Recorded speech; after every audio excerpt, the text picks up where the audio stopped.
Carton jaune pour le japonais. Un départ avant le aller.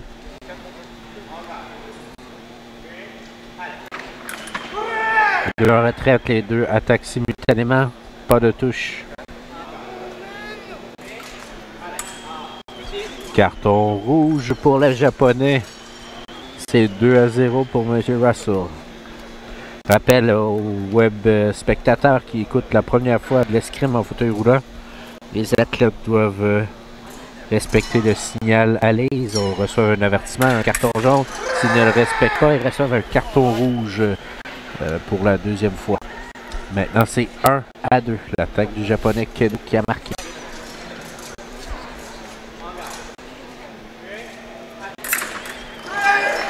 L'attaque du japonais paré, la riposte de Ryan qui touche. Et c'est 3-1.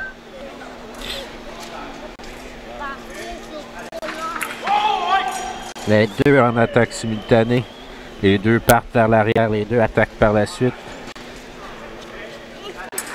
L'attaque de Ryan qui porte et qui touche. Et c'est 4-1. Premier des deux qui atteignera 15 points. Attaque de Ryan. Attaque du japonais, pardon, qui est paré. Ryan qui riposte. Et c'est 5-1.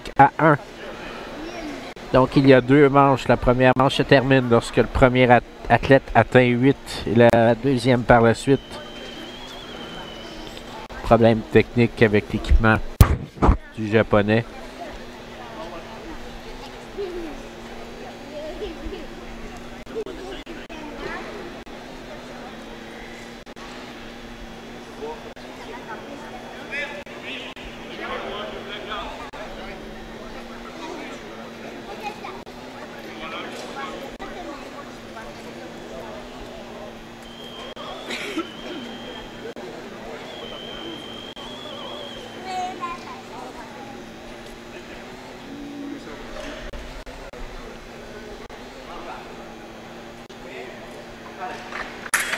Les deux reculent, les deux attaquent. Une seule lumière pour le japonais. C'est 2-5.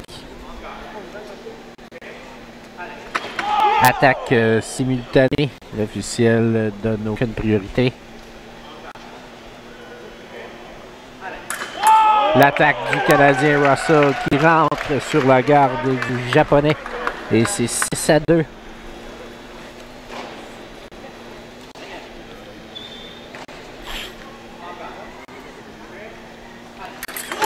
L'attaque de Ryan qui porte de nouveau, qui perce la défensive du japonais. C'est 7-2.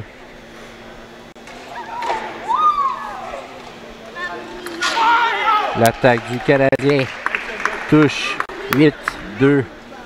Maintenant, les athlètes ont droit à une pause d'1 minute pendant laquelle ils recevront les conseils de leur entraîneur.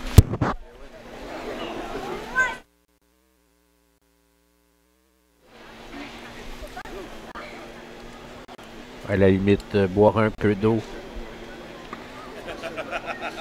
Ce règlement-là a été mis en place afin de ralentir un peu le rythme des matchs de sabre qui sont, comme vous pourrez le constater, très rapides.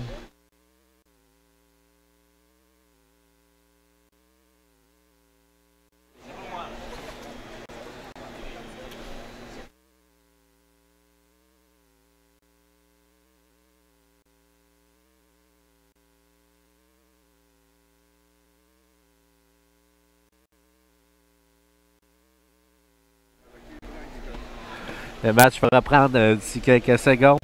On rappelle le Canadien Russell du côté gauche et le Japonais Kano du côté droit. Le pointage est de 8-2. Deuxième et dernière manche dans cette finale de sabre masculin catégorie A. Pour la première fois, nous avons un finaliste canadien au défi sportif. Et je pense que c'est la première fois que nous avons deux finalistes canadiens en Coupe du Monde d'escrime en fauteuil roulant. L'attaque du japonais paré, la riposte de Ryan qui touche et c'est 9-2.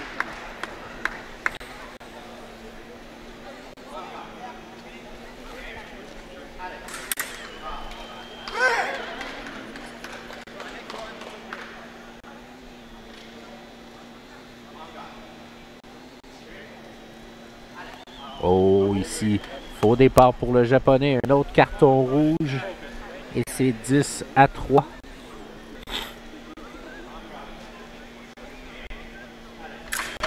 Action simultanée. Pas de touche.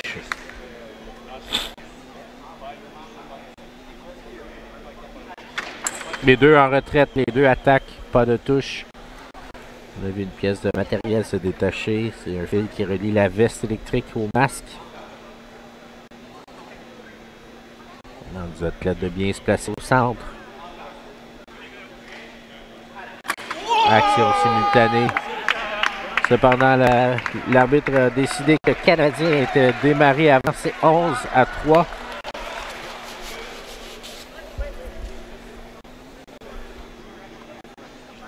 On intervient pour replacer le matériel de l'escrimeur.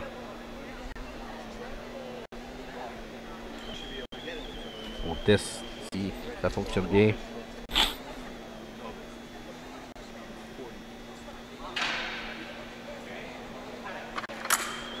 L'attaque du Japonais touche, c'est 4-11.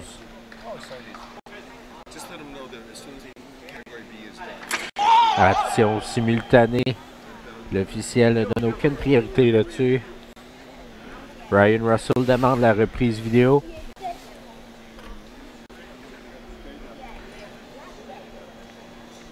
Les athlètes ont le droit de demander la reprise vidéo. Ils doivent s'assurer que la demande est valable. Sinon, ils perdent le droit. Par la suite, on va voir la décision de l'officiel. Demande à l'athlète de remettre le masque avant de rendre la décision.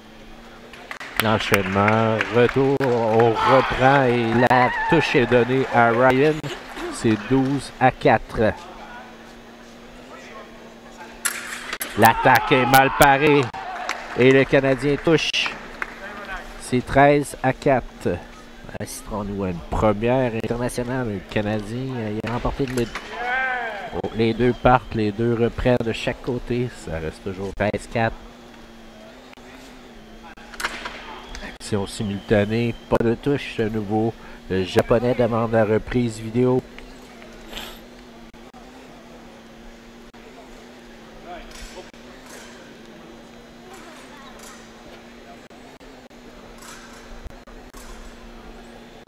On va voir s'il y a un renversement.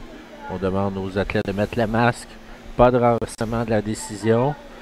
L'athlète vient de perdre un droit vidéo. Le Canadien attaque le Japonais, perce la défensive sur la main. Et c'est 14-4. 14-4.